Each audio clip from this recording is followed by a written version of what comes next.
نحمده ونستعينه ونستغفره ونعوذ بالله من شرور أنفسنا ومن سيئات أعمالنا وأشهد أن لا إله إلا الله وحده لا شريك له وأشهد أن محمدا عبده ورسوله أما بعد فأعوذ بالله من الشيطان الرجيم بسم الله الرحمن الرحيم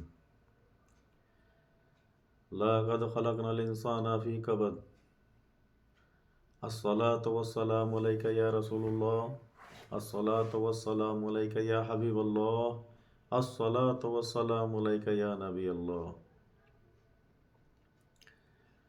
اللہ تعالیٰ نے انسان کو اشرف المخلوق بنایا ہے، یعنی ساری مخلوقوں سے عظیم بنایا ہے۔ سب سے پیاری مخلوق جو ہے وہ انسان ہے، اور انسان کو دنیا میں اللہ نے بھیجا ہے، دنیا میں اس نے پیدا کیا ہے۔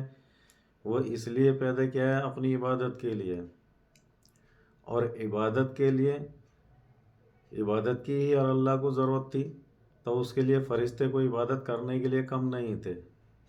جب اشرف المخلوق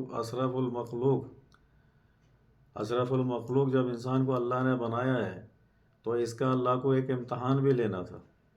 اتنی پیاری مخلوق بنائی، تو اتنی پیاری مخلوق بنانے کا مقصد اب اس کا امتحان لینا بھی ہے کہ اللہ تعالیٰ کی سچی وفادار سچے راستے پر چلنے والی ہے کہ نہیں ہے۔ تو اس لیے اللہ نے انسان کو دنیا میں بھیجا، اور دنیا میں بھیجنے کے ساتھ ساتھ اس کے ساتھ شیطان کو اس کے پیچھے کھلا دشمن لگا دیا۔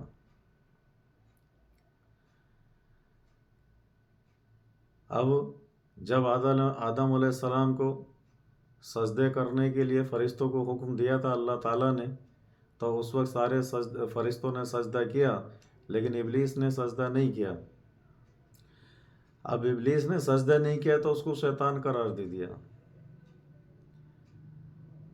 جبکہ سجدہ نہ کرنا یہ بھی حکم ربی تھا۔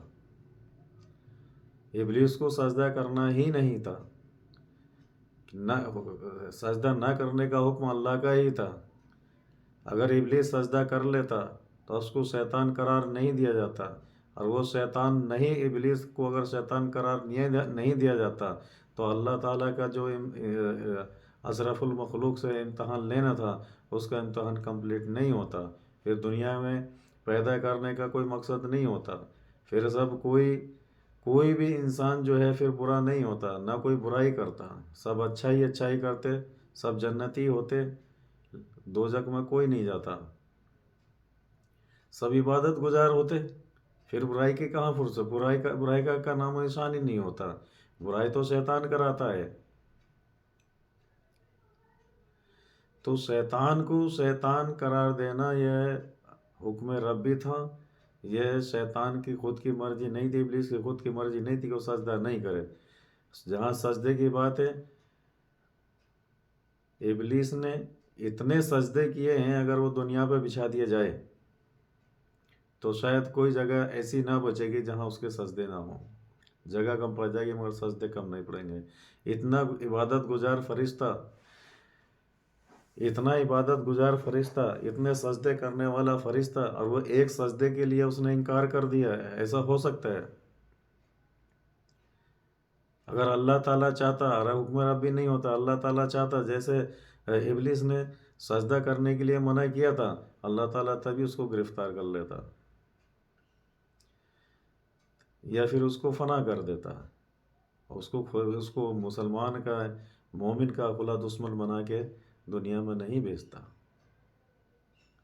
کوئی ضرورت ہی نہیں تھی کہ اس نے تو نافرمانی کری اللہ کی، جبکہ ابلیس نے اللہ کی نافرمانی نہیں کی، اللہ کا فرمانبردار فرشتہ تھا، اللہ کا ہی حکم اس نے مانا، تبھی ابلیس نے سجدے کا انکار کیا، اور تبھی جب سجدے کا انکار کیا تبھی اس کو شیطان قرار دے دیا، اور جو شیطان قرار دے دیا تو اسے مومن کا کھلا دشمن بنا کے دنیا میں بھیج دیا کہ تو اب میرے راستے سے اس کو بھٹکا، جو میرا سچا بندہ ہوگا وہ تیرے بھٹکائے میں نہیں آئے گا۔